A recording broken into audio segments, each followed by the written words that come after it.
Welcome to Raj news bulletin లో details చూద్దాం. ఛత్తీస్గఢ్ బీజాపూర్ జిల్లాలో ఐఈడీల పేలుడు కలకలం సృష్టిస్తోంది. 11 మంది భద్రతా సిబ్బందికి తీవ్ర గాయాలయ్యాయి. గాయపడిన వారిని రాయ్పూర్ ఆసుపత్రికి తరలించారు. అయితే గత ఏడాది నవంబర్లో భద్రతా దళాలు కర్రెగుట్టలోని ఉసూర్ పిఎస్ పరిధిలో శిబిరం ఏర్పాటు చేసుకున్నారు.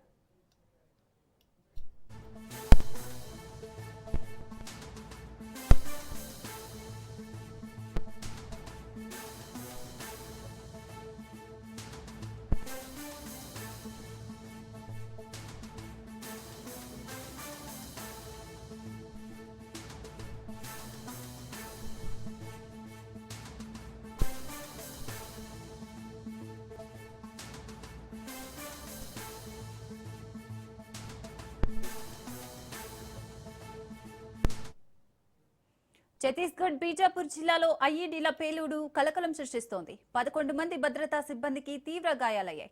గాయపడిన వారిని రాయ్పూర్ ఆసుపత్రికి తరలించారు. అయితే గతేడాది నవంబర్లో భద్రతా దళాలు కర్రెగుట్టలోని ఉసూర్ పిఎస్ పరిధిలో శిబిరం ఏర్పాటు చేసుకున్నారు.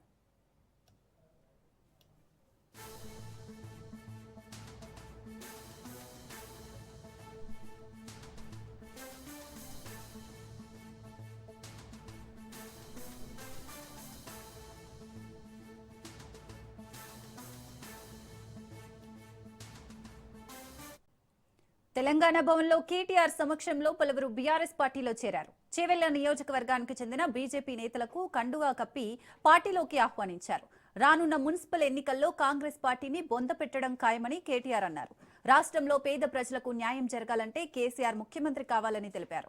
ప్రజలకు అనేక అడ్డమైన హామీలు ఇచ్చి అధికారంలోకి వచ్చిన కాంగ్రెస్ కు ఓటమి తప్పదని కేటీఆర్ అన్నారు. ఈ కార్యక్రమంలో సబితా ఇంద్రారెడ్డి, బీఆర్ఎస్ నాయకులు, కార్యకర్తలు పాల్గొన్నారు.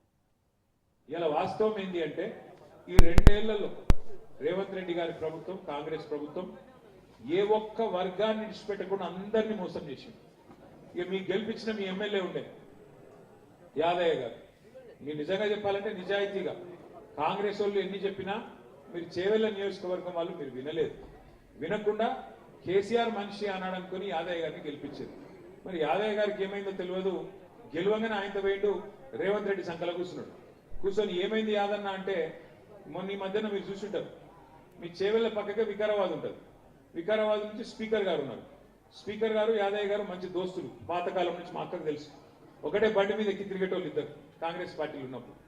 అయితే మరి యాదయ్య గారు బీఆర్ఎస్ పార్టీలో గెలిచిండు కదా, గెలిచి మరి రేవంత్ రెడ్డితో కండువా కప్పుకొని కాంగ్రెస్ లో వేయడు, కాంగ్రెస్ పార్టీలో తిరుగుతున్నాడు, ఇది కరెక్ట్ కాదు కదా స్పీకర్ గారు, మరి ఆయన పదవి రద్దు చేయండి అని చెప్పి మనం స్పీకర్ దగ్గర పోయినాం.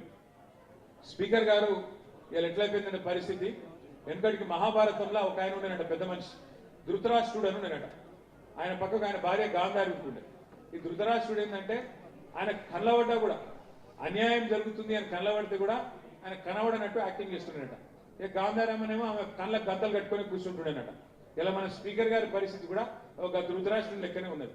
నాకు తెలియక అడుగుతా కాంగ్రెస్ పార్టీలను, నిజంగానే మీరు మంచి చేసి ఉంటే, నిజంగానే మీరు గొప్ప పనులు చేసింటే, నిజంగానే మీరు చెప్పిన 6 గ్యారెంటీలు అమలయ్యింటే, నిజంగానే ఫ్రీ బస్సుతోని మహిళలందరూ ఆనందంగా ఉంటే, నిజంగానే సన్న బియ్యంతో కుటుంబాలన్నీ ఆనందంతో పరవశించిపోతుంటే మీకు ఎన్నిక ఎదుర్కొనేందుకు ఎందుకు భయం?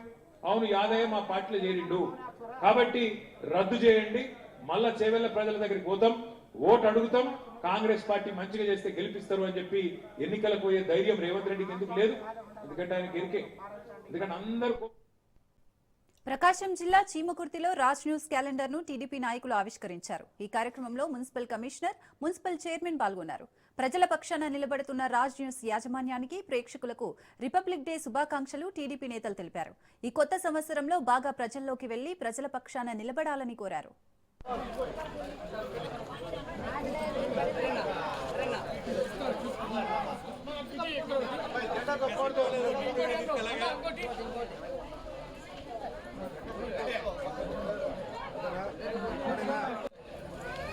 వెంకటరమణ ఒక్కసారి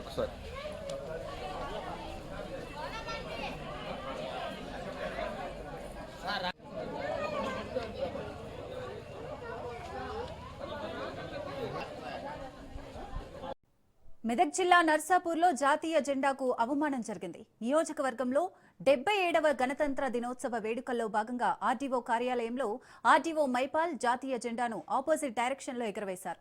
ఏమీ ఎరగనట్టుగా ఒక అధికారి తన హోదా మరచి జెండాను అవమానించే విధంగా ఉల్టా ఎగరవేయడం పట్ల పలువురు ప్రజాప్రతినిధులు మండిపడుతున్నారు.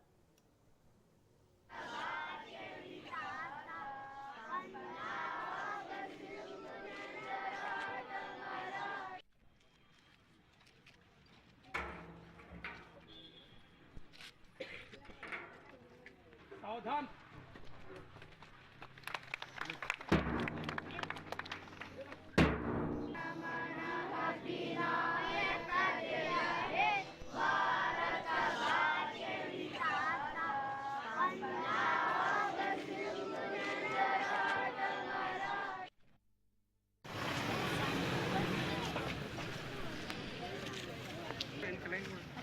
बाबू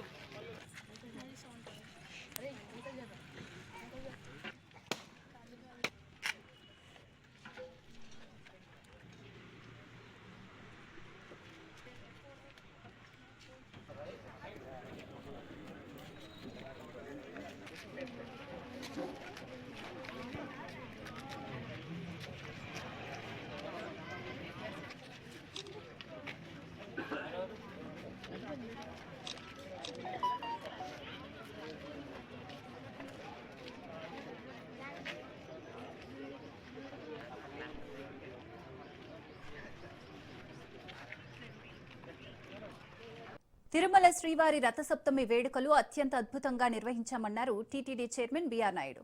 రథసప్తమి రోజు 3 లక్షల మంది భక్తజనం వాహన సేవలను తిలకించారని ఆయన తెలిపారు. గతంలో ఎన్నడూ లేని విధంగా రథసప్తమి వేడుకలకు భక్తులు వచ్చారన్నారు. టీటీడీ చేసిన ఏర్పాట్లపై భక్తులు సంతృప్తి వ్యక్తం చేశారన్నారు. ఎక్కడా ఏ చిన్న పొరపాటు కూడా జరగలేదని, ఉదయం నుంచి రాత్రి వరకు అన్ని వాహన సేవలు సజావుగా జరిగాయన్నారు. ఇకపోతే వరుస సెలవులతో తిరుమల శ్రీవారి దర్శనానికి భక్తులు పోటెత్తారు.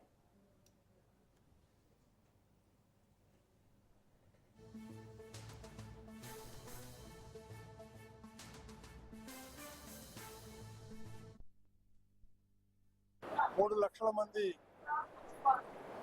ఈ రథసప్తమికి వచ్చినట్లు మాకు అంచనాలు ఉన్నాయి.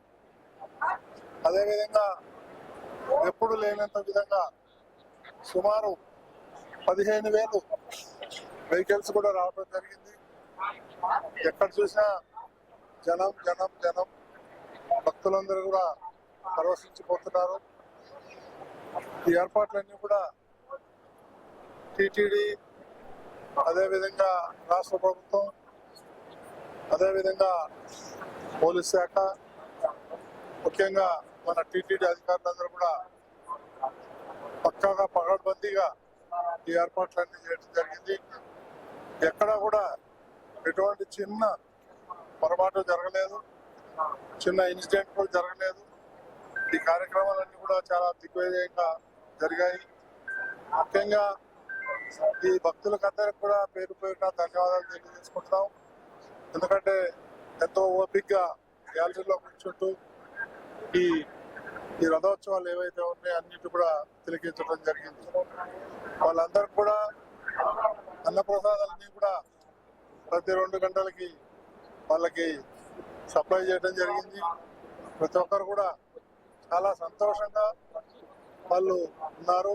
అమరావతి వైసీపీ కేంద్ర కార్యాలయంలో ఘనంగా రిపబ్లిక్ డే వేడుకలు జరిగాయి. వేడుకల్లో పాల్గొన్న శాసన మండలి ప్రతిపక్ష నేత బొత్స సత్యనారాయణ పోలీసుల గౌరవ వందనం స్వీకరించారు. అనంతరం జాతీయ జెండాను ఆవిష్కరించారు. దేశానికి స్వాతంత్ర్యం కోసం ఎంతో మంది మహానుభావులు ప్రాణత్యాగం చేశారని, అంబేద్కర్ తలపెట్టిన ఆశయాలకు అనుగుణంగా అందరూ పనిచేయాలని బొత్స సత్యనారాయణ సూచించారు. ఈ కార్యక్రమానికి ఎమ్మెల్సీ లేలా అప్పిరెడ్డి, పార్టీ నేతలు వెల్లంపల్లి శ్రీనివాసరావు, మల్లాది విష్ణు, మరుగుడు హనుమంతరావు తదితరులు పాల్గొన్నారు.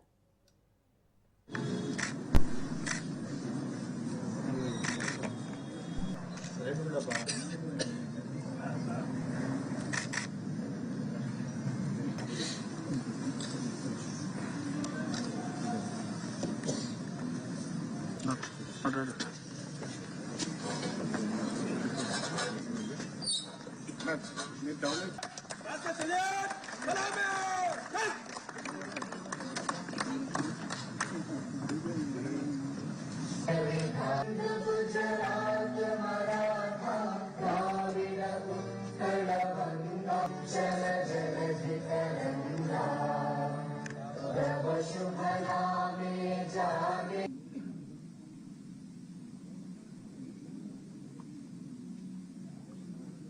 పూజ్యులు మహాత్మా గాంధీ గారికి దేశానికి స్వాతంత్రం తెచ్చిన మహానుభావుల్ని ఇప్పుడే మనం స్మరించుకున్నాం. వారి స్ఫూర్తితో వారు ఏ ఉద్దేశంతోనైతే దేశానికి స్వాతంత్రం తీసుకొచ్చి మన స్వేచ్ఛ వాయువుని తీసుకునేటట్లు ప్రతి ఒక్కరికి సమాన హక్కులు కల్పించే ఒక రాజ్యాంగాన్ని బాబాసాహెబ్ అంబేద్కర్ గారి తాలూకు అధ్యక్షతన రూపొందించుకొని ఈ రోజు వచ్చి అందరం కూడా ఈ ప్రపంచంలోనే ఒక పెద్ద ప్రజాస్వామ్య దేశంగా వెలుగొడుతున్న ఈ నేపథ్యంలో ఎంతో ఈ శుభతరుణంలో మరొకసారి మీ అందరికీ కూడా నా శుభాకాంక్షలు తెలియజేసుకుంటున్నాను. ఇక్కడున్న ప్రతి ఒక్కరం కూడా ఒక ప్రతిభ పొందాలి, మనందరం ఒక ఆలోచన చేసుకోవాలి. ఏదైతే మహానుభావులు మనకి తెచ్చిన ఈ స్వాతంత్రాన్ని ఇది నిలబెట్టుకోవడానికి భారత రాజ్యాంగంలో బాబాసాహెబ్ అంబేద్కర్ గారు ఏదైతే తలపెట్టారో సమానత్వం, సమన్యాయం, అందరికీ రాష్ట్రం తాలూకా అందరికీ దేశంలో ప్రతి ఒక్కరికి కూడా ఫలాలు అందాలని ఆయన ఆలోచన ఏదైతుందో ఆ ఆలోచన కొనసాగడానికి మనం కృతజ్ఞతతో ఉండాలి.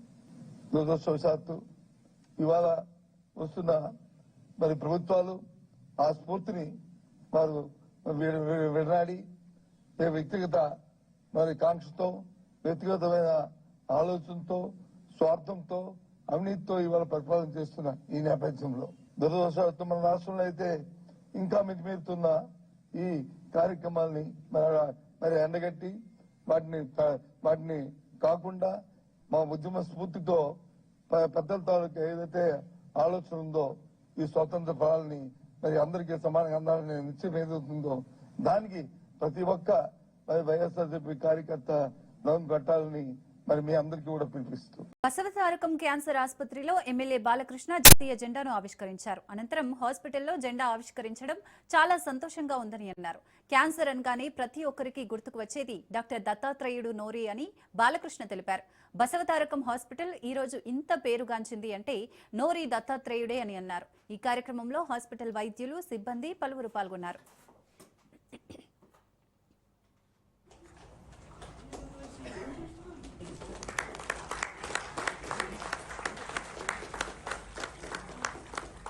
ఏం జరిగిందంటే ఫ్రాక్షన్ కూడా వల్ల కూరుకుపోయింది.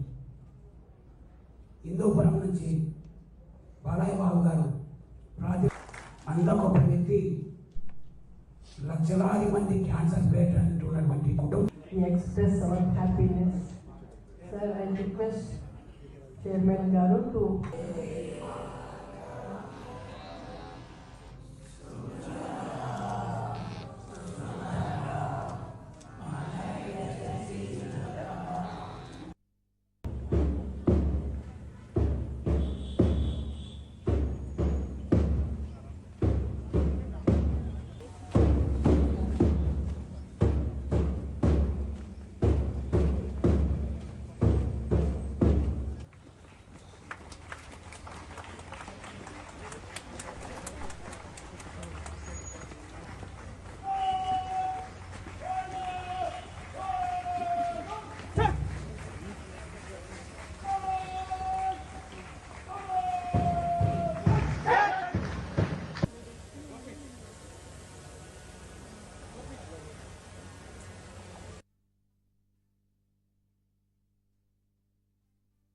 మన ఆసుపత్రి ఇన్సెప్షన్ నుంచి కూడా మొదటి ఇటుకుబడి దగ్గర నుంచి కూడా నాన్నగారు విశ్వవిఖ్యాత సార్వభౌమ బంధువులకి డాక్టర్ నందమూరి తారక రామారావు గారు, అలాగే నోరి దత్తాత్రేయుడు గారు, ఈ యొక్క ఆసుపత్రి నిర్మాణంలో కోడెల శివప్రసాద్ గారు, మొత్తం ఈ ఆసుపత్రి నిర్మాణం నుంచి మొదటి ఇటు నుంచి కూడా ఈ ఆసుపత్రితో సత్సంబంధం ఉంది. డాక్టర్ వెంకటనాథ్ గారు కూడా ఉన్నారు ఇక్కడ. ఈ యొక్క ఆసుపత్రిని ఆనాడు మూర్త బలియం అంటాం.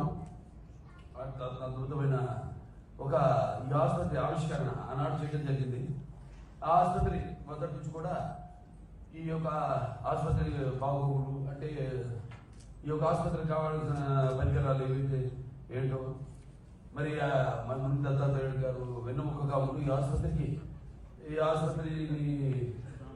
ఏ కార్పొరేట్ ఆసుపత్రిని కూడా తీసిపోకుండా ఏదైతే అమ్మగారి నాన్నగారి ఆశయం ఉందో పేదవాడికి ఈ యొక్క వైద్యాన్ని తక్కువ ధరకు అందించాలని, అలాగే అంతర్జాతీయ ప్రమాణాలతో కూడిన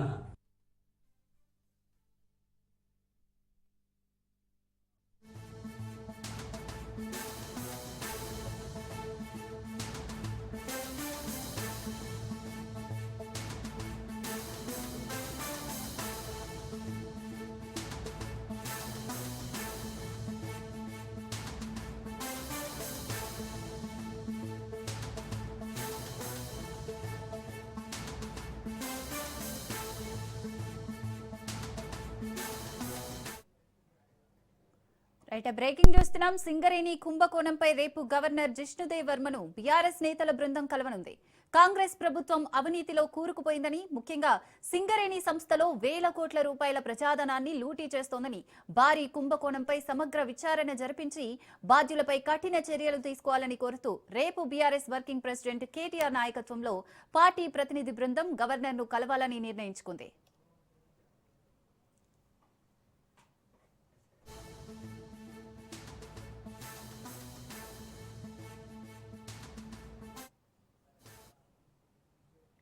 ఈ భేటీ సందర్భంగా సింగరేణిలో జరిగిన అవినీతికి సంబంధించిన పూర్తి ఆధారాలు, లోతైన వివరాలతో కూడిన సమగ్ర నివేదికను బీఆర్ఎస్ నేతలు గవర్నర్ కు సమర్పించనున్నారు.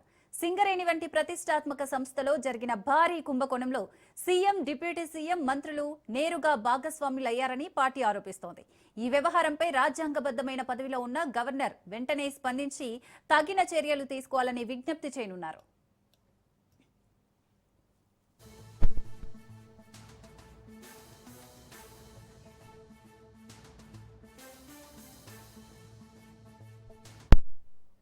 సింగరేణి కుంభకోణంపై వివరాలు అందజేయనుంది. దీనిపై సమగ్ర విచారణ జరిపి బాధ్యులపై కఠిన చర్యలు తీసుకోవాలని డిమాండ్ చేయనుంది.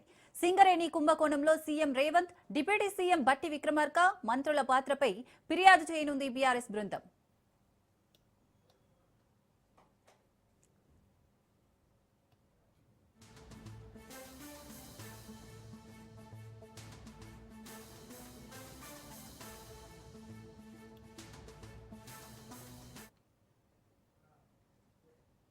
రైట్, సింగరేణి కుంభకోణంపై రేపు గవర్నర్ కలవనున్నారు బీఆర్ఎస్ నేతలు. మరిన్ని డీటెయిల్స్ మా ప్రతినిధి సైదులు అందిస్తారు. సైదులు.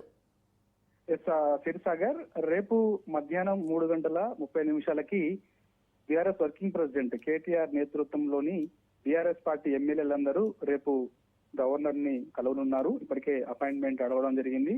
రేపు వారికి అపాయింట్మెంట్ 3:30 ఇచ్చినట్లు మనకి పార్టీ వర్గాల ద్వారా సమాచారం. రేపు తెలంగాణ భవన్ నుంచి 3 గంటలకి బీఆర్ఎస్ పార్టీ ఎమ్మెల్యేలందరూ కూడా మనకి రాజ్భవన్ కి వెళ్తారు. అక్కడ గవర్నర్ ని కలిసి ఈ మధ్య కాలంలో చూసాం చర్చనీయాంశంగా మారినటువంటి సింగరేణికి సంబంధించి రాష్ట్ర వ్యాప్తంగా కూడా చర్చనీయాంశంగా మారింది. సింగరేణిలో పెద్ద ఎత్తున కుంభకోణం జరుగుతుంది. కాంగ్రెస్ పార్టీ అధికారంలోకి వచ్చిన తర్వాత ఈ 2 నెలల్లో ఉన్నటువంటి సింగరేణి బొగ్గు గనులన్నింటినీ కూడా రేవంత్ రెడ్డి అనుచరులకి కట్టబెట్టే ప్రయత్నం చేస్తున్నారు. పెద్ద ఎత్తున అవినీతి జరుగుతుందని బీఆర్ఎస్ పార్టీకి చెందినటువంటి సీనియర్ నేత, మాజీ మంత్రి, deputy floor leader Harish Rao ఇవన్నీ కూడా కుంభకోణాన్ని బయటపెట్టడం జరిగింది.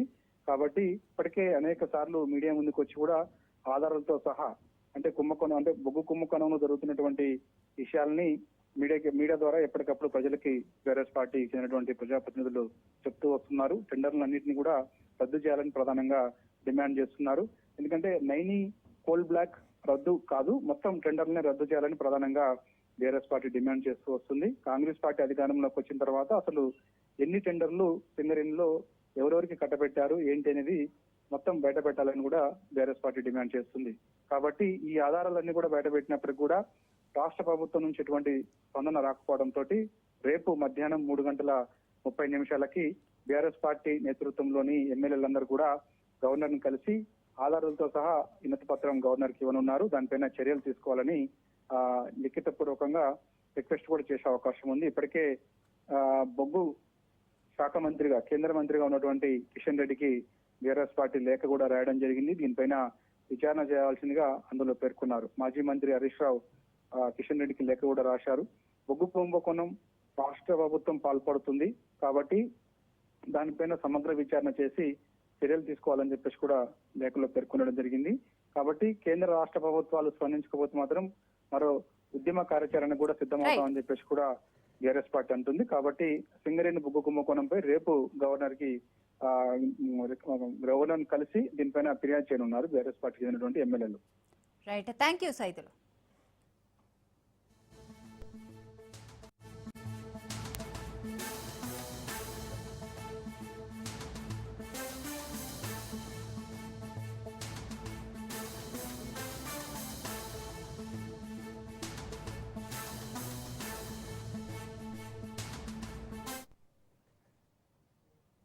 నల్గొండ జిల్లా చెరువుగట్టు దేవస్థానంలో అవకతవకలు బయటపడ్డాయి. దేవస్థానంలో అన్నదానం కోసం భక్తుల విరాళాల్లో అవకతవకలు జరిగాయంటూ కథనాలు రావడంతో విచారణ చేపట్టారు. అన్నదాన విరాళాల రసీదులో గందరగోళం జరిగినట్లు నిర్ధారణ కావడంతో దేవాలయం కింది స్థాయి సిబ్బందిపై చర్యలు తీసుకున్నారు. మెమో జారీ చేసి విచారణ చేపట్టి నార్కట్పల్లి పిఎస్లో ఫిర్యాదు చేశారు ఆలయ అధికారులు.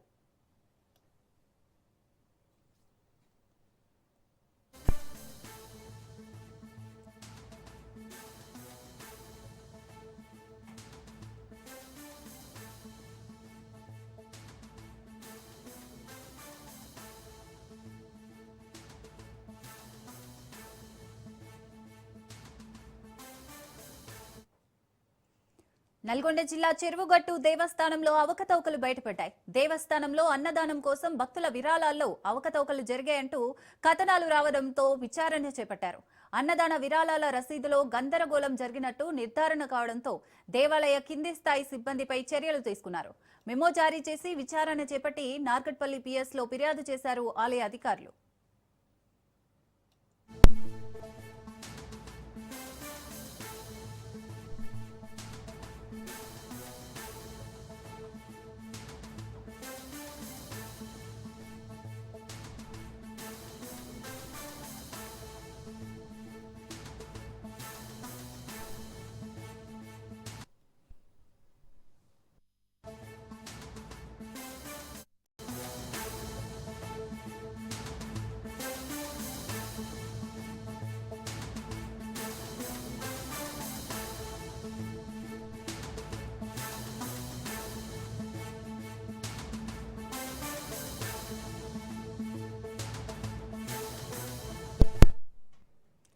తెలంగాణలో జమిలీ ఎన్నికలు రానున్నాయా? కేంద్రంతో పాటు రాష్ట్రానికి ఒకేసారి ఎన్నికలు రానున్నాయా? బీజేపీ ఎంపీ లక్ష్మణ్ ఎన్నికలపై సంచలన వ్యాఖ్యలు చేశారు. తెలంగాణలో ఒకేసారి అసెంబ్లీ, ఎంపీ ఎన్నికలు జరిగే అవకాశం ఉందని హాట్ కామెంట్స్ చేశారు. జనగణన 6 నెలల్లోపు పూర్తి అవుతుందని ఆయన తెలిపారు. అలాగే మహిళా రిజర్వేషన్లు కూడా ఎన్నికల్లోపు పూర్తి అవుతాయని చెప్పారు. ఎంపీ లక్ష్మణ్ కామెంట్స్ పై ఆంతర్యం ఏంటి? జనగణన పూర్తయిన తర్వాత డీలిమిటేషన్ ప్రక్రియ పార్లమెంట్లో, అసెంబ్లీలో అనేకమైనటువంటి మార్పులు చేర్పులు సంభవిస్తాయి. ఆ తర్వాత 33% ఉమెన్ రిజర్వేషన్స్, ఇవన్నీ కూడా రాబో సాధారణ ఎన్నికల లోపల పూర్తయ్యేటువంటి అవకాశం. ఎందుకు చెప్తానంటే నేను జేపీసీలో సభ్యులు వన్ నేషన్ వన్ ఎలక్షన్లో కూడా. కాబట్టి డీలిమిటేషన్ ప్రక్రియ జరుగుతుంది, 33% ఉమెన్ రిజర్వేషన్ జరుగుతుంది. ఇవాళ నేను ఇది నాది అని అవకాశం కూడా లేదు. ఏది ఎక్కడ ఉమెన్ అవుతుంది, ఏది ఎక్కడ ఏం రూపురేఖలు మారుతాయో తెలియదు. కానీ దయచేసి మన పార్టీలో మీరు పనిచేసి ప్రూవ్ చేసుకోండి. మీకు ఇచ్చిన బాధ్యతను దానికి న్యాయం చేయండి. పదవు లేవు అని కాకుండా అనేకమైన బాధ్యతలు పనులు ఉన్నాయి, చాలా రకాలుగా బాధ్యతలు ఉన్నాయి. ఐటీ మీరు చూస్తున్నా, సోషల్ మీడియా చూసినా, ప్రతి వర్క్ వాళ్ళ నేషనల్ లెవెల్ మీరు చూస్తుంటారు. ఒక్కొక్క దానికి ఒక wing. Right, MP Lakshman comments వెనక ఆంతర్యం ఏంటి? మరిన్ని డీటెయిల్స్ మా ప్రతినిధి రాజు అందిస్తారు. రాజు. బీజేపీ ఎంపీ రాజ్యసభ సభ్యుడు లక్ష్మణ్ ఈరోజు కొన్ని కీలక వ్యాఖ్యలు చేయడం జరిగింది. ఇటీవల ఏదైతే బీజేపీ జాతీయ అధ్యక్షుడి ఎన్నికలకు సంబంధించి ఆయన రిటర్నింగ్ ఆఫీసర్గా వ్యవహరించడం జరిగింది. విజయవంతంగా ఆ ఎన్నిక పూర్తి చేసినందుకు గాను రాష్ట్ర కార్యాలయంలో రాష్ట్ర అధ్యక్షుడు రామచంద్రరావు, అదేవిధంగా ఇతర బీజేపీ నాయకులు, రాష్ట్ర నాయకులు కలిసి ఆయనకు సన్మానాన్ని ఏర్పాటు చేయడం జరిగింది.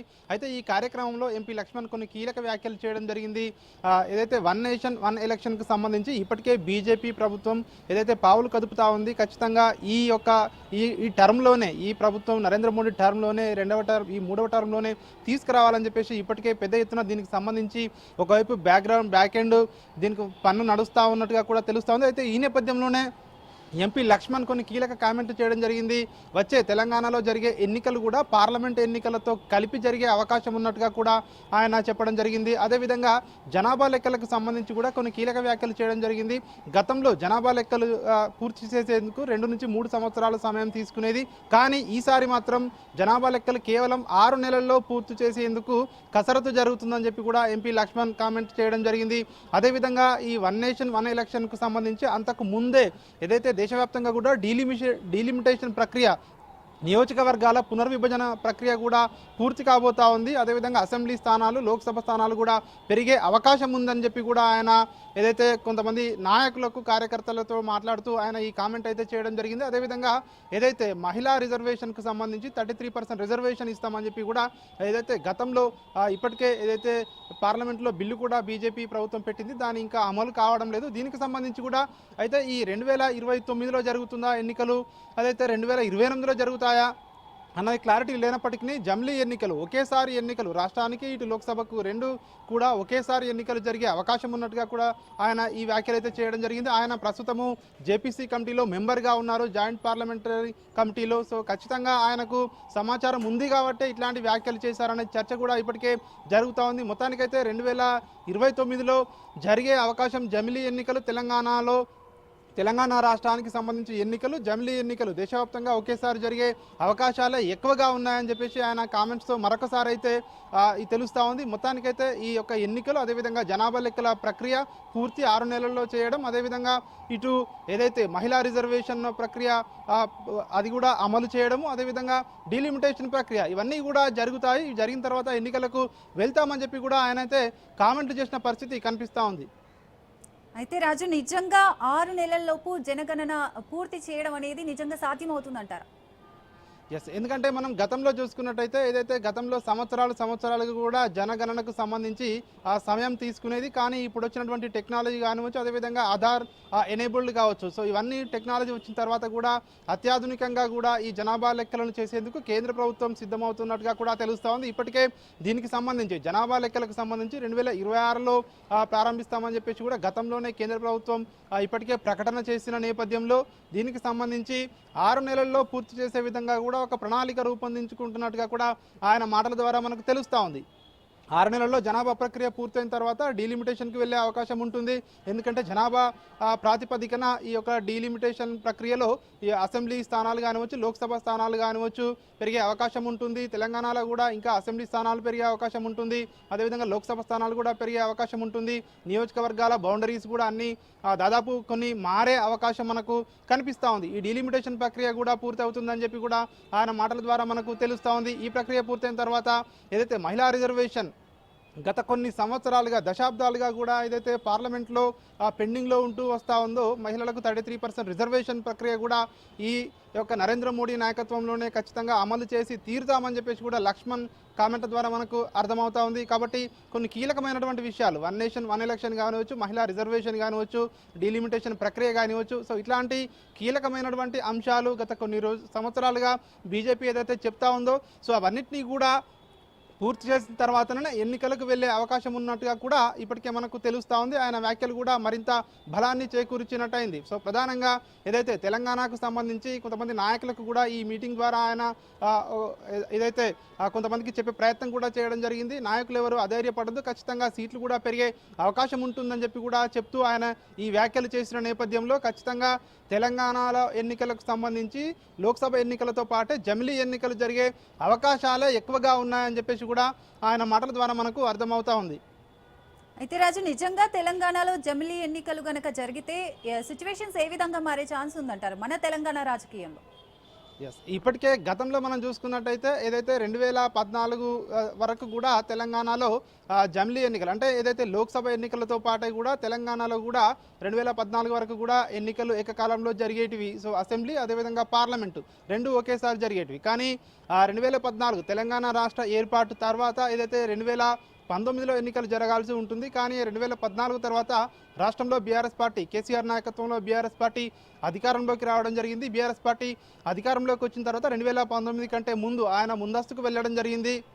ఈ నేపథ్యంలోనే 2019లో జరగాల్సినటువంటి ఎన్నికలు 2018లో జరిగాయి. ఆ తర్వాత 2018 తర్వాత మళ్ళీ 2023లో జరిగాయి. యాక్చువల్లీ 2024, 2019లో జరిగితే 2024లో లోక్సభ ఎన్నికలతో పాటు జరగాలి. కాబట్టి కేసీఆర్ 6 నెలల ముందు ఎన్నికలకు వెళ్ళారు. కాబట్టి అప్పటి నుంచి కూడా లోక్సభ ఎన్నికల కంటే 6-7 నెలల ముందు కూడా మనకు ఎన్నికలు జరుగుతూ ఉన్నాయి. కాబట్టి సో మళ్ళీ ఒకవేళ జమిలీ ఎన్నికలు కనుక జరిగితే లోక్సభ ఇటు పార్లమెంట్ ఎన్నికలతో పాటు రాష్ట్రానికి శాసనసభ ఎన్నికలు కూడా అప్పుడే జరిగే అవకాశం కూడా కనిపిస్తూ ఉంది. ఒకవేళ అదే కనుక జరిగితే కేంద్రంలో ఉన్నటువంటి పార్టీకి అనుకూలంగా ఉండే అవకాశం ఉంటుందని చెప్పేసి కూడా ఒకవైపు వాదనలు వినిపిస్తూ ఉన్నాయి. ముఖ్యంగా వన్ నేషన్ వన్ ఎలక్షన్ విధానం ఏదైతే ఉందో ఈ విధానం కేవలం బీజేపీకి అనుకూలంగా ఉండేందుకే అని చెప్పేసి ఒకవైపు ఇటు రాజకీయ విమర్శలు ప్రత్యేకంగా ఇటు కాంగ్రెస్ పార్టీ నుంచి కావచ్చు, ఇండియా కూటమి నుంచి కావచ్చు గత కొన్ని రోజులుగా విమర్శలు వస్తూ ఉన్నాయి. ఎందుకంటే రాష్ట్రంలో కొలుదూరిన ప్రజాస్వామ్యబద్ధంగా కొలుదూరిన ప్రభుత్వాలను ఏ విధంగా రద్దు చేస్తారు, ఒకవేళ ముందుగానే దాని యొక్క పరిమితి ఏదైతే కాల పరిమితి పూర్తయిన వాటిని జమిలీ ఎన్నికలు జరిగేంత వరకు కూడా ఆపుతారా,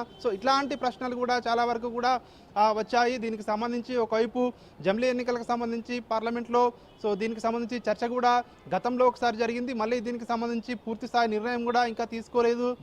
ఇది ఒకవేళ జమిలీ ఎన్నికలు కనుక పూర్తయితే రాష్ట్రంలో ఖచ్చితంగా రాష్ట్ర రాజకీయాల్లో త్రిముఖ పోటీ ఉండే అవకాశం ఎక్కువగా ఉంటుందని చెప్పి ఒకవైపు రాజకీయ విశ్లేషకులు ఇప్పటికే చాలామంది అభిప్రాయపడతా ఉన్నారు. ఎందుకంటే జమిలీ ఎన్నికలు కనుక వచ్చినట్టయితే కేంద్రంలో అధికారంలో ఉన్నటువంటి బీజేపీ పార్టీ కూడా ఇప్పటికే ఏదైతే ఇటీవల జరిగినటువంటి లోక్సభ ఎన్నికల్లో 8 స్థానాలను అధికార కాంగ్రెస్ పార్టీతో సమానంగా తెలంగాణలో 8 స్థానాలను గెలుచుకుంది. కాబట్టి కేంద్రంలో ఏదైతే జమిలీ ఎన్నికలు జరిగితే ఖచ్చితంగా నేషనల్ పర్స్పెక్టివ్ ఆధారంగా ఎన్నికలు జరిగే అవకాశం ఉంటుందని చెప్పేసి కూడా జాతీయ పార్టీలు భావిస్తూ ఉన్నాయి. ప్రధానంగా కేవలం రాష్ట్రంలోనే కాకుండా దేశవ్యాప్తంగా ఉన్నటువంటి సమస్యలు కానివచ్చు, దేశంలో ఉన్నటువంటి పరిస్థితులు ఇవన్నీ కూడా అంశాలు ఖచ్చితంగా దీనికి దారితీస్తాయి. కాబట్టి అప్పుడు ఖచ్చితంగా త్రిముఖ పోటీ ఉండే అవకాశం ఎక్కువగా ఉంటుందని చెప్పేసి కొంతమంది భావిస్తున్న పరిస్థితి అయితే కనిపిస్తూ ఉంది.